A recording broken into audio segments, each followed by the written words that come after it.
Good evening. This is my Wednesday night Bible study. My name is Douglas Griffin. We are studying John chapter 1. We've been in it for 9 weeks, just chapter 1. It's frightening because John is going through an entire discourse trying to explain who Jesus is, which is difficult to do. And because it's complicated, he's many things. His relationship to God and how he really is God, and yet he was God's son, and etc. So he's explaining all these concepts, and finally, he's done. And now he's explaining John. One reason he has to explain John is because um, don't save. Okay, one reason he has to explain John is because there are a lot of people who still think, even at the time John is, I'm sorry, he's explaining John the Baptist. Okay, I could also make sense. That would be cool. Um, John the Evangelist is explaining who John the Baptist is and that he's not the Messiah because there's still people in Ephesus, and that's where we believe John is writing his gospel. He's writing it from Ephesus. So he's trying to explain. Let me tell you who Jesus is and who John wasn't. So we are going to start from when uh, the Pharisees sent the Levites and priests to John to question him because they want to know who John is. Who do you think you are? Which is what I titled this lesson. You never know the titles of my lesson. I know them, and they're very cute to me. But so, who do you think you are?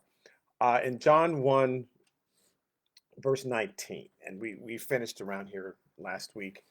It says, now this is the testimony of John. So after he's explained 18 verses, here's my thesis on who Jesus is. And he was in the beginning with God, and he was God, and God sent him, and yet he sent himself. All of this stuff John's been explaining for 18 verses. And now he's saying, now here's how John felt about who he was and who Jesus is and the difference. So in John chapter 1, verse 19, it says, now this is the testimony of John. When the Jews sent the priests and the Levites. And so last week we ended explaining the difference between the priests and the Levites because every priest is a Levite, but not every Levite is a priest. And so Abraham, Martin, and John. No, Abraham, Isaac, Jacob. Jacob had 12 sons. Levi was his third son. And Levi himself had 3 sons. And his middle son is where Moses came from, Moses and Aaron. And so that line, they're all Levi's sons, but that line got to be the priest. And the other sons of Levi, his other 2 sons, from his line, from their lines, they were just Levites to assist the priests. But they're all ministers. They're all ministers, but the priest has specific duties, and the other Levites had specific duties. In 2 Chronicles chapter 31, verse 2, it says, Hezekiah assigned the priest and Levites to divisions, because there are now a bunch of them. And so we've got to divide up your work. And each of them according to their duties as priests or Levites, to offer burnt offerings, fellowship offerings, to minister, to give thanks, and to sing praises at the gates of the Lord's dwelling. So actually the first 3 things are what the priests did. They offered burnt offerings and fellowship offerings, and they ministered. Now there are only 5 things. So the first 3 the priest did, and the last 3, starting with number 3, 4, and 5. So 1, 2, and 3, and 3, 4, and 5, the Levites did. They ministered. They were there to give thanks and to sing praises. So they were the singing Levites. In Nehemiah chapter 8, verses 7 through 9, the Levites, and it lists a bunch of them, instructed the people in law while the people were standing there. Not civil law. The only law they had was the law of Moses. And so they were the instructors and the teachers of the law. So the priests got to go into the Holy of Holies once a year, and once a week they would go and offer up the sacrifices, and each day the Levites would minister to the people and teach them the word and help them and bring their offerings to the priests. And okay, so that's why they're priests and Levites. And so the Pharisees have sent the priests and the Levites um, from Jerusalem, it says in John chapter 1, verse 19, to ask him, who are you? And they really want to know sincerely, like, who do you think you are? Do you think you're the Messiah? Or like, who are you? And he confessed and did not deny, but confessed, I am not the Christ. And so John the evangelist, the writer of this gospel, wants to be clear to all of his followers, because there were still followers of John the Baptist thinking he's the Messiah and they killed him. He's like, no, even he said he's not the Messiah. He says, I am not the Christ. In Luke chapter 3, verse 15, it says, the people were waiting expectantly and were all wondering in their hearts if John might possibly be the Messiah. So then they asked him, okay, if you're not the Messiah, what then? Are you Elijah? And this is the last part we finished on last week. And they get this from Malachi chapter 4, verse 5, when it says, see, I will send the prophet Elijah to you before that great and dreadful day the Lord comes. So are you Elijah? Because the Bible says you're going to send Elijah. Well, when the angel appeared to John the Baptist's father, Zechariah, when Zechariah went in to minister, John the Baptist's father was a Levite priest, a Levitical priest, and he got to go into, and he's in the Holy of Holies. He's by himself. No one else is in there. This angel is there waiting for him. It says, and when the angel says your wife Elizabeth is going to have a child, and in Luke chapter 1, verse 17, it says, and he will go before the Lord in the spirit and power of Elijah to turn the hearts of the parents to their children and the dispute into the wisdom of the righteous, which he goes on and quotes the rest of Malachi chapter 4, verse 5, where it says he will turn the hearts of the parents to the children. And so he says he adds the words, the power and spirit of Elijah. So he's not Elijah according to this angel. He's John. But it's that same spirit that came upon Elijah to minister. God's going to come upon someone in that same way. In fact, it's going to come on your child, Zechariah, your child, John. So, and I just want to explain the difference quickly between Elizabeth and Mary. They're cousins, okay? Mary's father, you're talking about Mary and Joseph, the mother of Jesus, right? Her father was from the tribe of Judah. In fact, descended from David's son Nathan.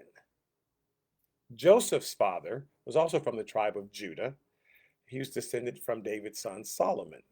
But David's son Solomon, somewhere down the line, had a king named Jeconiah who was cursed and said, no one from your line will ever be king. Which is fine, because Jesus, that's Jesus' stepfather, really. God is Jesus' father.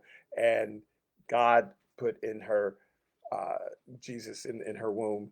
And so it's really through Mary that line comes, and her line wasn't cursed. So Mary's father is from the tribe of Judah. Mary's mother, though, was from the tribe of Levi.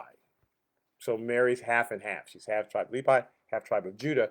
But you always took whatever your father's tribe was as that's what you claimed.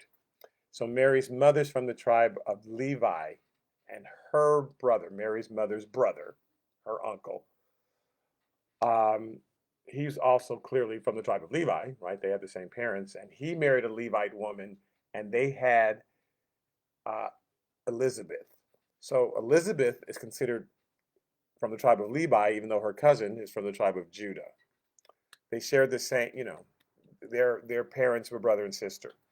So John the Baptist is from the tribe of Levi. That's his line. Jesus is from the tribe of Judah. That's his line. Okay? Even though his mother is half Levi. So he comes to John the Baptist's father, because he's a priest, he's from the tribe of Levi, and says, and this is kind of important later, your child is going to preach in the spirit of Elijah. So the priests are asking him, the Levites and the priests are asking John himself, what are you? Are you Elijah? Now his father's already told him, you're preaching in the spirit and power of Elijah. So he has to say, no, I'm not Elijah. But Jesus said, in Matthew 11, chapter 13. For all the prophets and law prophesied until John, and if you're willing to accept it. So all the law and the prophets, John is the end of all of that. We're done with people prophesying about the Messiah who is to come. It's not like there weren't any more prophets. There actually were some after that. But they didn't have the same mission any longer. They didn't have to turn the hearts of the fathers to the children, etc. That mission is done. Any prophet today doesn't have that same sort of mission. There's some people who think that they do. They think the prophet's ministry today is to constantly be predicting the future and all of that. But that is actually not the prophet ministry today. That's not the major portion of it. God may show you something that's about to occur. But that mission is to warn the church and well, it doesn't matter. But because some people think that they're supposed to be constantly predicting, that's where sometimes we get predictions that are off. Because they think, well, I'm a prophet. I'm supposed to always be predicting things, the future, and that's not the thrust of the prophet ministry today. So he says, all the prophets in the law prophesied until John. And as far as prophesying about the Messiah coming, John's the end of that. And if you are willing to accept it, he says in Matthew 11:14, he is the Elijah who was to come. He didn't say he is Elijah. He is the Elijah that you heard about in Malachi. He is that. So if you listen to Jesus, he goes, well, yes, that's the person we were talking about. That when I moved on Malachi to prophesy, this is who he was talking about.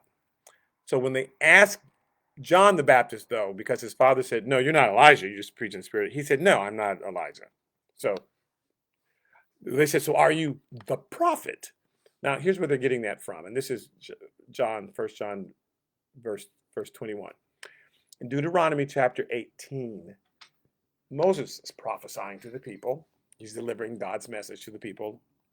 So in Deuteronomy 18, verse 15, it says, the Lord your God will raise up for you a prophet like me from among you. So Moses is saying that God's going to raise up a prophet just like me. See how I've led you from Egypt and I'm leading you to the promised land. I'm taking you out of the bondage and I'm leading you to God's promises. So it's going to be a prophet just like that. And you must listen to him, for this is what you asked of the Lord your God at Horeb on the day of the assembly. Now, Horeb is also Mount Sinai. Sometimes they call it Horeb, sometimes they call it Sinai. But when Moses brought them to Mount Sinai and introduced them to God, here's God right here in this mountain. He said, you said, let us not hear the voice of the Lord our God, nor see his great fire anymore. Like we don't want, where he scares us, or we will die. Because it's thundering, it's lightning, there's cloud. I mean, God speaking, and it's too much. So the Lord said to me, well, what they say is good. Now, God's not following their suggestion. God's not going, I had not thought of that. He's saying what they're saying is good, because that actually is what I am going to do. I am going to send them a prophet. So don't be mad at them. He's actually clarifying to Moses, because Moses had a habit of being angry at them when they asked for certain things. So he's saying, no, what they're saying is good, Moses. Calm down. I know you want to keep throwing your tablets at them. So again, Moses says, God says he's going to send a prophet just like me. So they want to know, then are you the prophet that Moses was talking about? In Luke chapter 1, verse 76,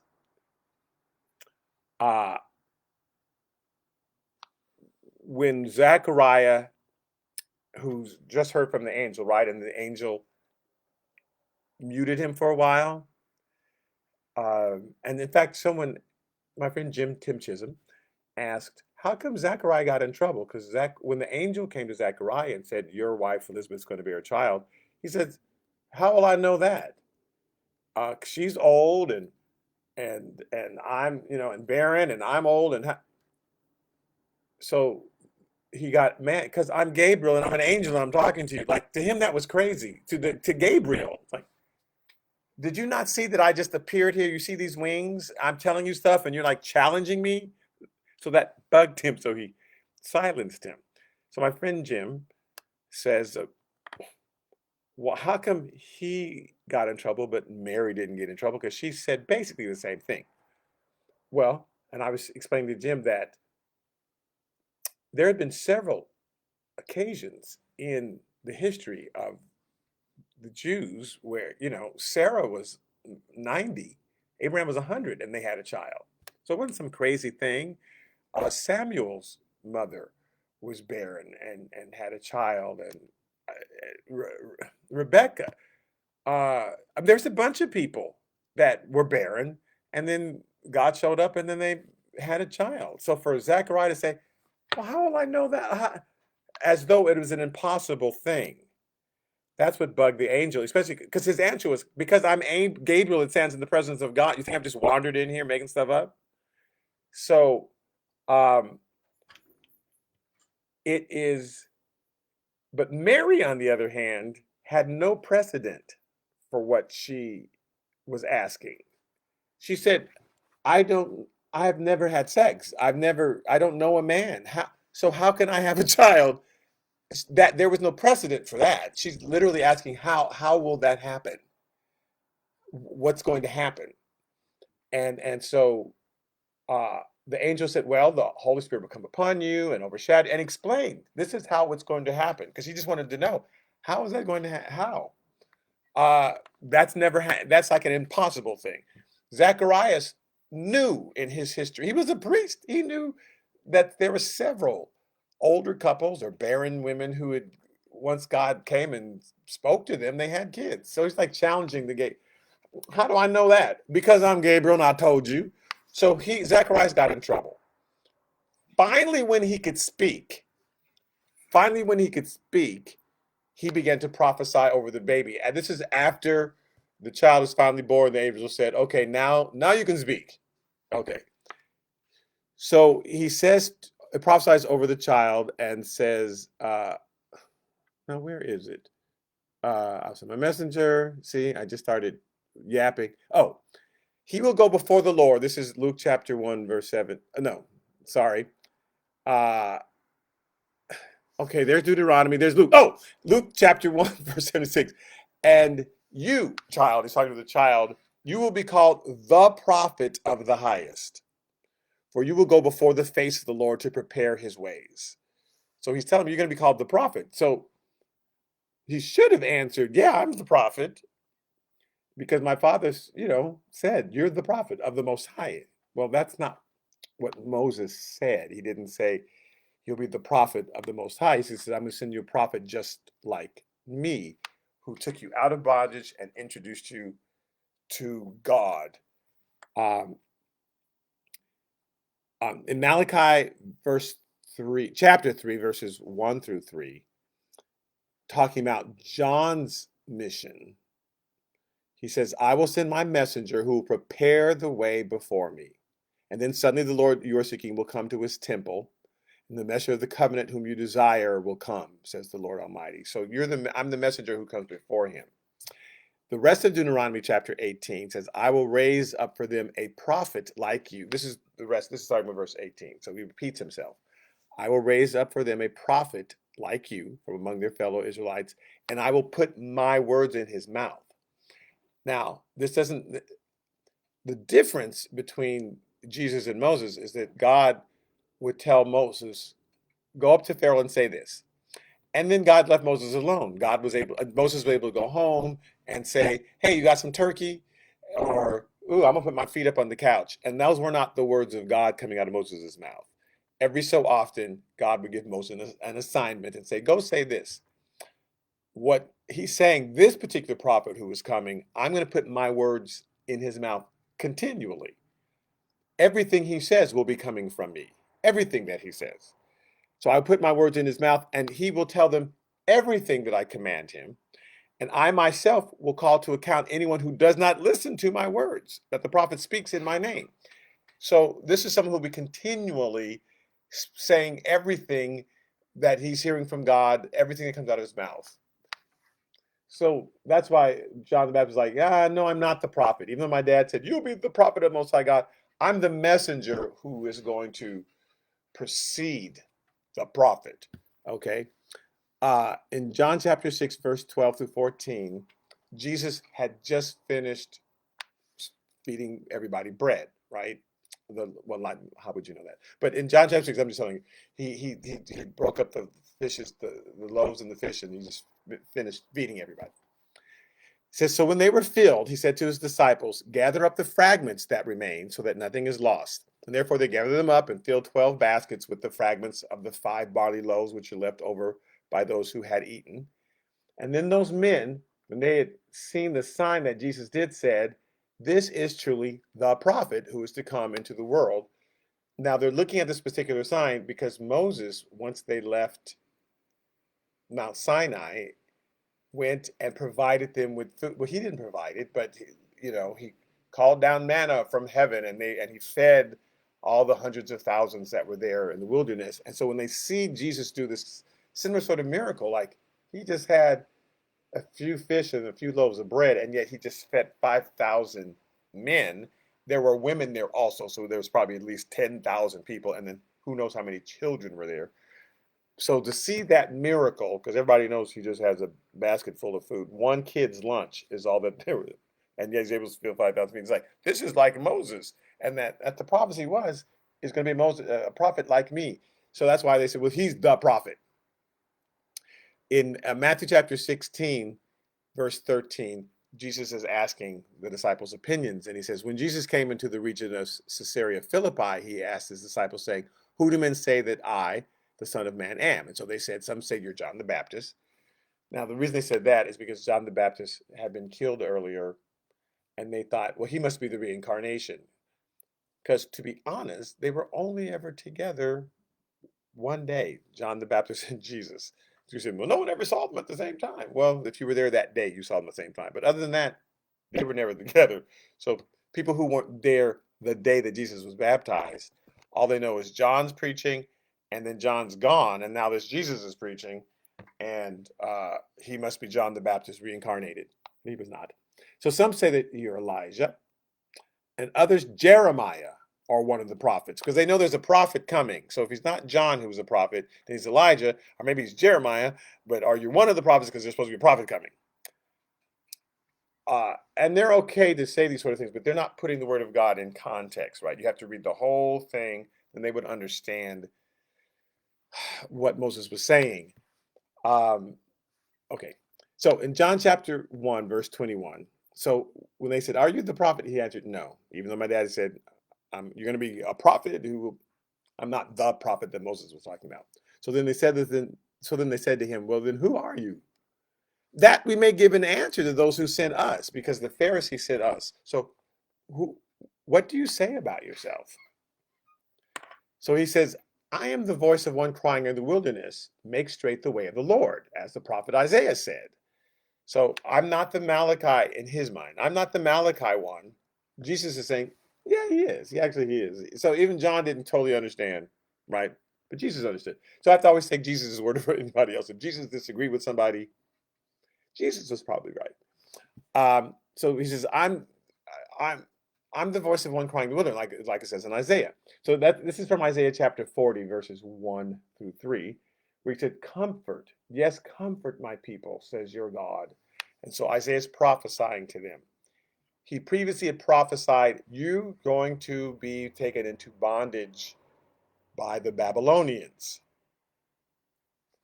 But then after you've served your time, then you'll get to come back and reestablish yourself. So have comfort. Comfort ye, my people, says your God. Speak comfort to Jerusalem and cry out to her that her warfare is ended. Now that word warfare, we would have said your service. It's like somebody's been enlisted into the army for 6 months or 2 years, whatever their term of service, to go and fight, and you have no choice. They're going to send you wherever they send you. You're part of the army, and so now that time is finally done. So you're going to let her know that there is going to be a time that she's going to be punished for her rebelliousness. She's going to be captured by the Assyrians and then the Babylonians, Israel. But then let them know that there's coming a day when you'll be comforted, your warfare will be ended, that your iniquity will be pardoned. for she has received from the Lord's hand double for all her sins. What does that mean? Well, the word double for all her sins, they could have just said abundant punishment, not overly punishment, but you've received the maximum you should receive for your sin. And they were rebellious. They didn't listen to God, and so they ended up in punishment, and now that time is over, and so you get to come back home. It's the same thing with Moses. They had been in Egypt. They were there. It's their own fault they were there. If you're listening to me on Sundays teaching Genesis, I'll be explaining in more detail. It was their own fault that they were there when another Pharaoh took charge. They should have left before that happened. And so they spent a couple hundred years in bondage, and now he's bringing them out of bondage to the promised land. Isaiah is saying there's coming a time when God will bring you out of bondage and bring you to the promised land. And Jesus is kind of fulfilling that same mission. He takes it out of the bondage of sin that traps us, and he brings us into the promises that God has for us. So for she's received from the hands of the Lord double for all her sins, or the maximum amount of punishment that she's supposed to see. So it's done. And the voice of one crying in the wilderness, prepare you the way of the Lord, and make straight in the desert a highway for our God. So he's imagining, Isaiah is imagining that they're walking back from the east, the Middle East, from Persia, from Babylon, which actually Iraq, present-day Iraq, and they're going to go back across the Sinai desert and back to Israel. So he says, I hear that person crying in the wilderness, saying, prepare you the way of the Lord. You're coming back to what God has for you. Make straight in the desert a highway for our God. God is calling us back. And so John's saying, I'm that voice. I'm trying to get everybody to repent of their sin. And then I'm trying to make a pathway to them, to the Lord, where God's, to that place that God prepared for them that they fell from. So we were all supposed to be living in the garden, because it's going to be a big garden. But because of Adam, we all collapsed and we all fall short. And God's trying to bring us back to that place. He's bringing that place back to that place. So make straight in the desert a highway for our God. Now, those who were sent from the Pharisees, they asked him, but let's just say, who are the Pharisees? The Pharisees are not from the tribe of Judah. They're not from the tribe of Levi. They're a group of Jews who didn't like what was happening about 150 years before Christ. There were some good priests, there were some bad priests, there were some good things going on, there were some bad things going on, especially with Antiochus Epiphanes, who came and he was a Greek dictator who came and he seized the temple. And some priests cooperated with him, and other priests tried to fight him. And so these Pharisees took over and says, we're going to like manage the temple from now on and make sure that everything is done right. And so, but that was not their job. That job doesn't exist anywhere in the Bible. They're just a group of people who decided we're supposed to take over the temple, and we're supposed to make sure that these ministers do what's right. And so they were these Pharisees. Paul was a Pharisee, but Paul's from the tribe of Benjamin. They weren't Levites, but they just take it upon themselves to make sure, because they'd seen some abuses. So I get it, but still, you just because you see some abuses doesn't mean God is sending you, that you're the one that fix it. Because when the actual Jesus showed up, they didn't recognize him. They were his biggest antagonists and biggest enemies. So clearly they were in the wrong position, but they assumed this position, and so they're checking everybody out. So the Pharisees had sent the Levites, the priests, check this guy out. So they're talking to John. So they asked him, saying, why then do you baptize? If you're not the Christ, you're not Elijah, you're not the prophet, what gives you the authority to baptize people? At the time, the only people who were baptized were new proselytes, new converts to Judaism. So if you were a Gentile and you kept hearing about these incredible things God had done, and you'd heard about Moses and Noah, and you heard all the stories, you say, I want to serve that God. They said, great, but you have to be baptized and circumcised. And so but the Jews weren't baptized. And yet John was baptizing everybody and telling everybody, you all need to repent.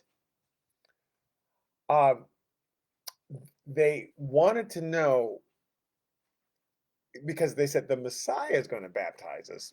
But if you're not the Messiah, you don't get to baptize us. And they're talking about Ezekiel chapter 36, verse 24, which is, for I will take you from among the nations, and I will gather you out of all the countries, and I'll bring you into your own land, and then I will sprinkle clean water on you, and you shall be clean, and I will cleanse you from all your filthiness and from all your idols.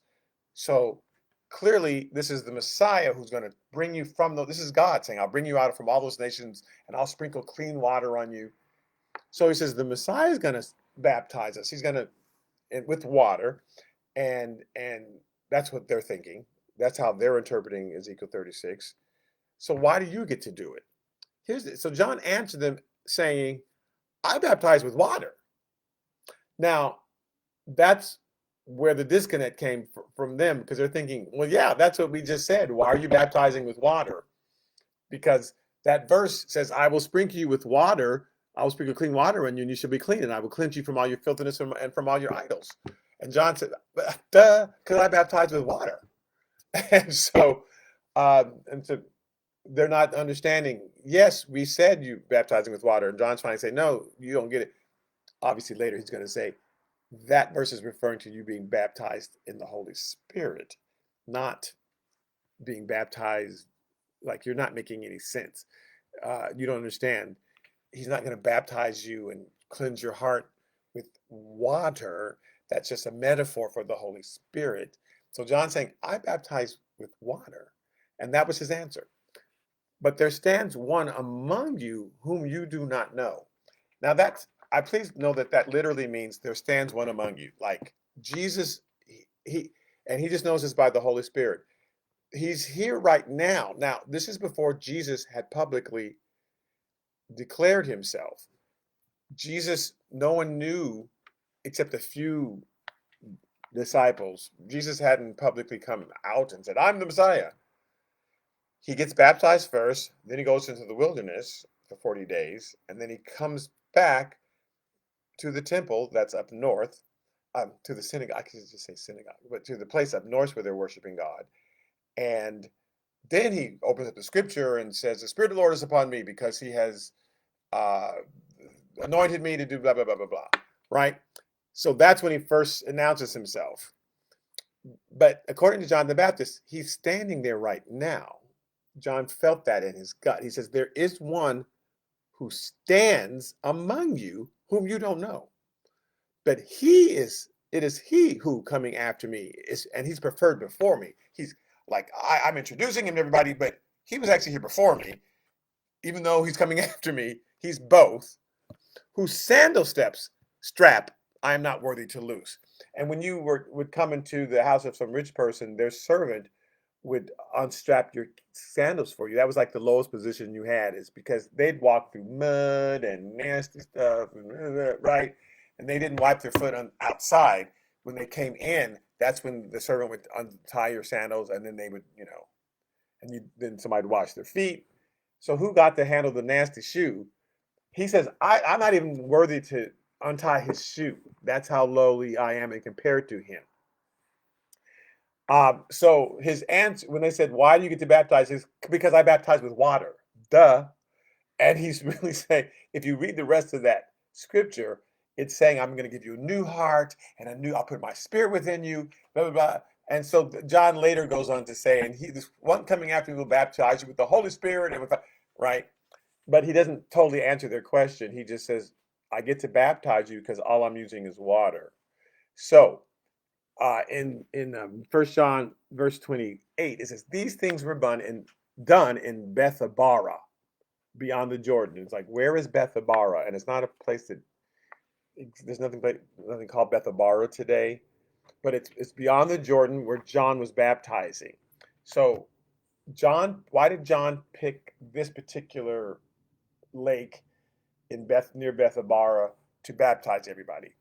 Because in Judges chapter 7, verses 2 through 3, it says, and the Lord said to Gideon, the people who are with you are too many for me to give the Midianites into their hands, lest Israel claim glory for itself. So to back up, the people had gone into rebellion, which is just normal for people. It happened to be the Jews this time, but it could have been anybody, right? And they had not worshiped God for many years, and they had not done what they're supposed to do, and all the sacrifices fallen off, and they're just kind of a mess. And so God had allowed the Midianites to come in and take over the land. God will, if you were not doing what we're supposed to do, God allows other people to come in and take over our land because we're not doing. And that's the only way we're going to learn. That's the only way we're going to go, what's wrong? And he says, because you're not doing what I'm supposed to do. Okay, I'll do it now. He says, okay. And then he removes the people and he gives us time to do it. But it's the only way God can get our attention sometimes, right? So the Midianites had taken over this land. Now, the Midianites, Abraham had 8 sons. His first son was Ishmael, father of the Arabs. The second son was Isaac, father of the Jewish people, right? His next son, then he married Keturah and had 6 sons with her. And the third son, his name was Midian. So the Midianites are straight from Abraham. They are cousins to the Jews. They lived in that same area, but they lived on the other side of the Jordan. And Canaan was given to the Jews, the sons of Israel. The Midianites heard about God from their father Abraham. Abraham was his father just like he was father of Isaac. Heard the same stories, heard the same tales, but they were always jealous of Isaac's group, and they were always trying to stamp out the children of Israel because they were mad. Instead of saying, oh, we want to be part of you, let's join with you. We want to praise God, worship God with you, like the Samaritans tried to do. The Midianites were like, we're going to kill you because we're really upset that, you claim to have God. And so they came in and they took over the land that was given to Ephraim. The tribe of Ephraim had settled on that side of the Jordan. Gideon was from Ephraim, who's from Joseph, right? And so God came to Gideon and said, I'm choosing you to fight the Midianites. And, Gideon had many problems with that. And so he said, okay, I'll do it, but I'm going to take 32,000 people with me. So the Lord said to Gideon, right, the people who are with you are too many for me to give the Midianites into their hands, lest Israel claim glory for itself against me, saying, my own hand has saved me. And so he's saying, I can't let you win because you have too much, and you'll take all the credit. See, thank God we had all these people. And so God purposely cut down the army because he wants to get all the credit, especially if he's doing all the work. I need to get all the credit. So, because they weren't going to be able to defeat them. It was going to be God no matter how many people there were. But to help them understand that it was God doing it, he will shrink your numbers on purpose. You're like, no, there's only a few of us. And God's like, yay, now you're finally, but there has to be only 6 people showed up. Like, God's like, yeah, that's fine. I'm the one who's going to do it, whatever it is. I'm the one who's going to change the mayor's heart, or I'm the one, but we think it has to be huge in order for us to win. And that's not how God works. So it says, now therefore proclaim in the hearing of the people, saying, whoever is fearful and afraid of the Midianites, let him turn and depart at once from Mount Gilead. So they're up in the Mount Gilead area. This is where John the Baptist ends up baptizing people 700 years later, right? And so it says, and 22,000 of the 32,000 returned, and 10,000 remained. So that's a lot of people who were afraid. They weren't going to be any good anyway. If there are that many people who were scared, if you're really scared to death and don't want to be here, leave. 22,000 people left. So, well, that's good to know. But there's still 10,000 like, yeah, we got this. So, God sent them to the water, and he told Gideon, I'm going to divide them into 2 groups, but he didn't tell them which group. He didn't want Gideon to influence it. So have everybody drink from the lake, right? So they go down, and the majority of them, 9,700 of them, bent down and drank like a dog drinks, with straight their mouth right in the lake. They're looking right down into the lake and drinking the water. 300 of them got on their knees and stayed watchful and just took a cup full of water with their hands and drank out of it so they can still see what was going on around them. Everybody else is looking down into the water and drinking. And God said, it's the 300 that get to stay. Send the 9,700 away. And Gideon was not very happy with that. So it says, and the number of those who lapped, putting their hand to their mouth, was only 300 men. But all the rest of the people got down on their knees to drink water. And the Lord said to Gideon in verse 7, this is Judges 7:7, by the 300 men who lapped, I will save you and deliver the Midianites into your hand and let all the other people go, every man to his place. Really? There's thousands of Midianites. And you go, just 300? Yeah, I'm just going to do it with the 300. God loves that. So so they sneak up on the camp. You know the story. They sneak up on the camp, and Gideon overhears the Midianites saying, "Oh my God, I had a terrible dream, and I dreamed that this loaf of bread came and knocked down all our tents, and it was just a loaf of bread. It knocked down all of our tents." And they said, "Well, that's Gideon. He's going to come. The God's on his side, and they're going to knock us all down." And Gideon went, "Oh my God, they're afraid of us." Well, yes, because the Midianites again are descended right from Abraham. They know all the stories, Abraham's stories. They just, for some reason, want to always attack the Jews. They were just, we're going to attack the children of Israel. Jealousy. Like, again, join with those people. Don't be mad at them. So they knew who God was. They were just, I'm going to try to stop God. Okay, I don't think you can, but good luck with that. So when Gideon hears that, in verse 24 it says, then Gideon sent messengers throughout all the mountains of Ephraim, saying, come down against the Midianites and seize from them the watering places as far as Beth-bara and the Jordan. Then all the men of Ephraim gathered together and seized the watering places as far as Beth-bara and the Jordan.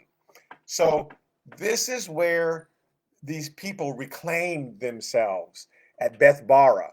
That's where they came back to the Lord. Because remember, when Gideon was there hadn't been any miracles in years. There hadn't been nothing. No sacrifices, nothing going on for years. And they repented and they reclaimed themselves and they came back to the Lord at Beth-bara. So that's why John the Baptist chose that place as a signal of people who are coming back to the Lord, right? So when it says this all happened at Beth-bara, well, so Jesus is aware of this place. In John chapter 10, when Jesus got in trouble for healing the blind man, how do you get in trouble for healing a blind man? Because he healed the blind man and they couldn't do it. And the priests were mad. How dare you just heal the blind? And they come up with some reason.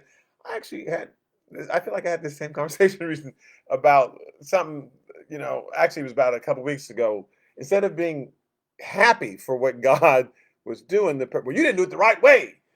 Well, God did it. I didn't do it. So why are you mad? So they're mad at Jesus because he healed the blind man. And he says to them in John chapter 10, verse 37, if I do not the works of my Father, then do not believe me. Like they said, well, it's not just because you healed the blind man. It's because you claim to be the Son of God. He says, well, if I'm not doing God's work, you don't have to believe me. I get it. Oh, I'm making this big claim. I'm the Son of God. And so if you don't see any Son of God works happening, then it's okay. He says, but if I do, though you do not believe me, believe the works. So if I am doing the works, if blind people are being healed and the lame are walking and the dead are being raised, if God is working through me, then you got to have to kind of look at what's happening and say, well, something's going on.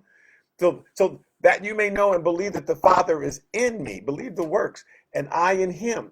Therefore, they sought again to seize him. So they were trying to kill Jesus, but he escaped out of their hand, and he went away again beyond the Jordan to the place where John was baptizing at first. He went up to Beth-bara. He hadn't been there since the day he got baptized with John. He hadn't been there since then, but he said, let me get away from these people. Let me go up back to where John baptized.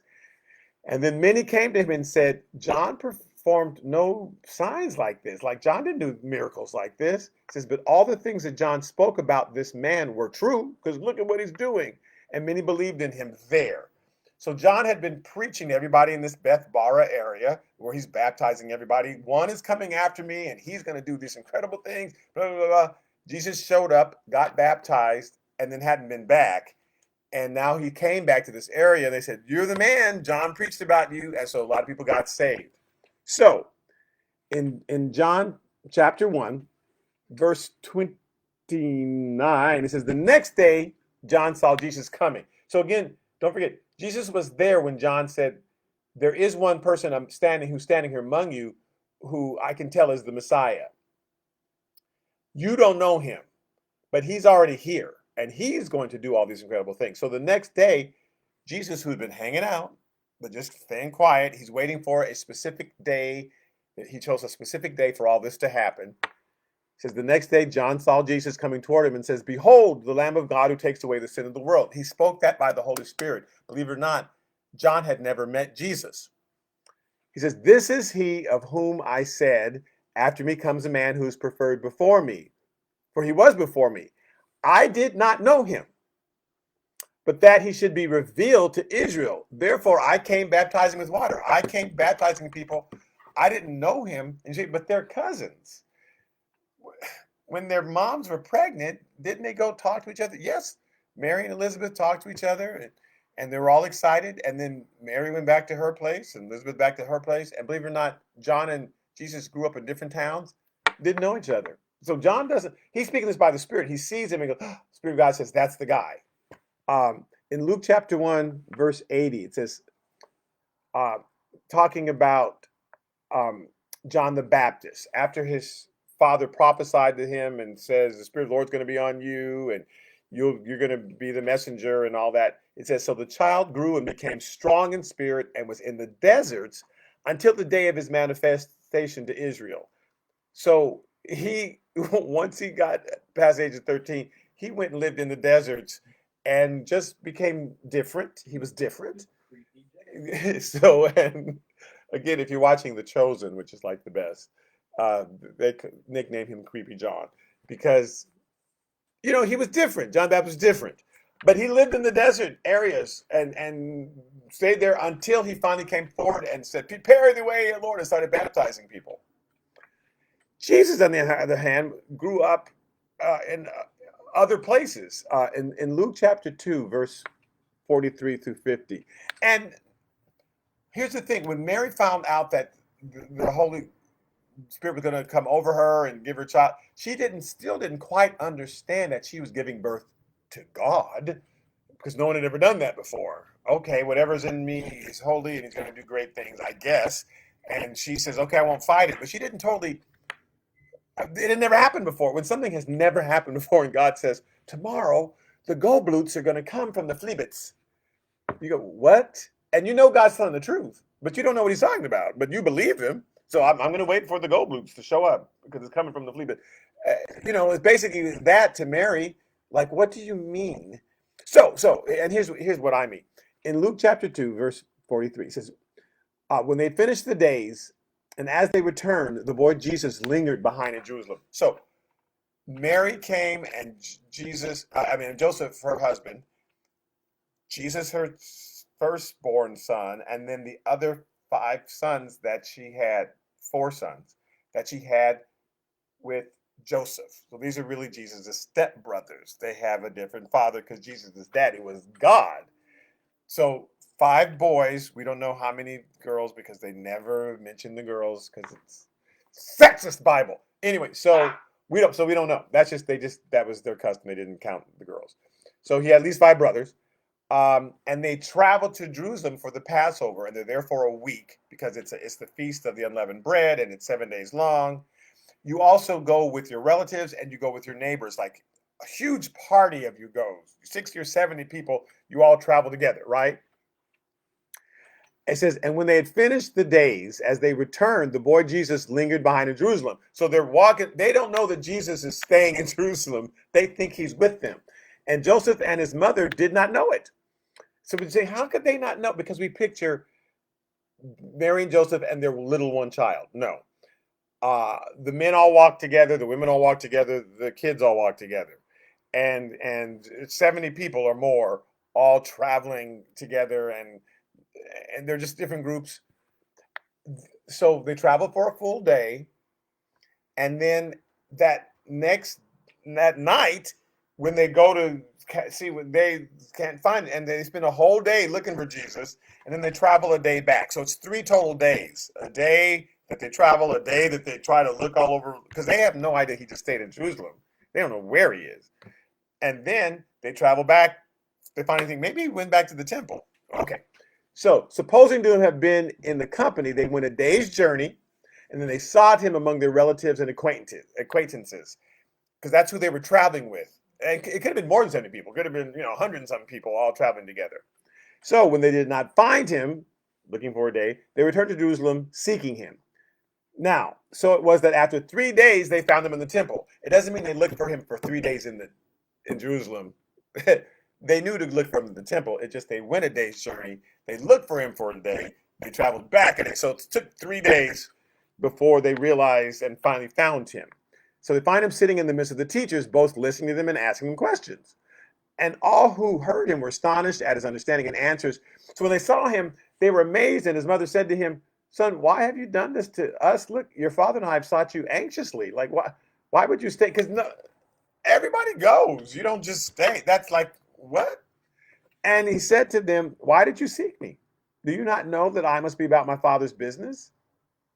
And Jesus is confused. Like, if God's telling me to do something, I'm going to do that.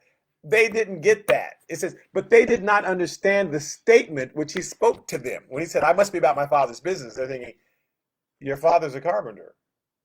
That they did not understand what he was saying, but they did not understand. What are you talking about? Because Mary had this experience, but the Bible says she kept most of that in her heart. She hadn't told anybody really all the stuff that the Holy Spirit said to her. So everybody's just thinking Jesus is this normal child like everybody else. In fact, in Mark chapter 6, verse 3, when Jesus started ministering, right? He's 30 and he's ministering. In verse 3, it says, "Is this not the carpenter, the son of Mary and brother of James and Joseph, Judas, and Simon?" So Jesus had been a carpenter for a while, because they said it's not. They didn't say this is the carpenter's son. They said, "Is this not the carpenter?" So he done what every child did. He take up his earthly father's profession, and that's all they think of him. Because Jesus didn't say anything that God didn't tell him to say, and God told him, "Just keep quiet." And then when he's 30, then he started to say everything. They went, "What?" But they had no idea, right? Wait, this is the carpenter. Because when Jesus came back to their town, and he says he's the son of Mary. Now, by this time, Jesus' daddy had passed. So that's why he said just the son of Mary. And brother of James. Now, James is the James who wrote the book of James. Joseph is the brother who hated Jesus and tried to get him killed. Judas wrote the book of Jude. That's the Greek way. Jude, I think it's Roman. I think it's Latin is Jude, and Judas is Greek. He wrote a book of the Bible, and Simon is the other brother who hated Jesus. So two of his brothers wrote part of the Bible, and two of his brothers tried to get Jesus killed. Anyway, so he's saying, aren't these his brothers? We know his brothers. Are not his sisters here with us? See, he has sisters. So they were offended at him. And Jesus said to them, "A prophet is not without honor except in his own country, among his own relatives, and in his own house." Because they had no clue that Jesus was a prophet. So John the Baptist also had no clue. John the Baptist is living in the desert. Jesus' family has no clue that he's the Messiah, because Mary kept it to herself, which is fine. God didn't want all that spread about Jesus until he was totally prepared and ready. And that, when Jesus was 30, then he went and got baptized, and now you're ready. So that was fine. But I'm just saying, John and Jesus did not know each other. So John looks up and says, "Here he is." He says, "But I don't know him, but Spirit of God is telling me this is the guy." And in fact, the day before, Jesus had been there, right? But he didn't. He says, "There's one among you. He's here now, but you don't know him." And he's been saying, "I don't know him either, but Spirit of God's telling me that he's here right now." And Jesus was just hanging out, checking things out. And trust me, Jesus shows up and he just hangs out. He checks you out. And then he may come and let you know later he was there. But he's there, right? That's why we got to act right all the time. Because Jesus may not let you know he's there until later. "Oh, by the way, I was there when you went to that liquor store and did that. I was with you. I just thought to let you know." "Oh, yeah, I was there." So John bore witness, it says in verse 32, saying, I saw the Spirit then descending from heaven like a dove, and he remained upon him. I did not know him, he says again. But he who sent me to baptize with water said to me, so the voice of God in my ear, upon whom you see the Spirit descending and remaining on him, this is he who baptizes with the Holy Spirit. So that's why John said to when the Pharisees, I baptize with, like, why? What gives you the right to baptize? Because I baptize with water. And they were so confused. But that's what you're supposed to baptize. He says, no, he's going to baptize you with the Holy Spirit. And that's what that scripture in Ezekiel is really saying. So let's look at it again, and then I'll be done. Ezekiel chapter 36, verse 25. Then I will sprinkle clean water on you. And they just stop there. See, he's going to sprinkle clean water. So you're using water. So you're trying to be the Messiah. He's got to read the whole thing. And you shall be clean, and I will cleanse you from all your filthiness, from all your idols, and I will give you a new heart, and I'll put a new spirit within you.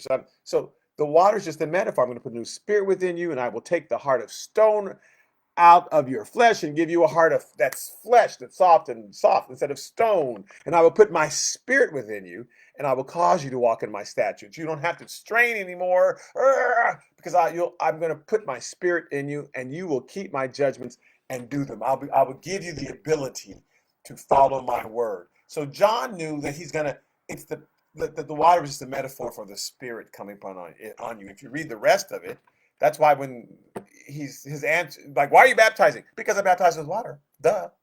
So here he is. Here's the person who's going to baptize you with the Holy Spirit. And I have seen and I testified, this is the Son of God. Okay, so we will continue from there. And now we're getting into the stuff, right? I mean, it's all good.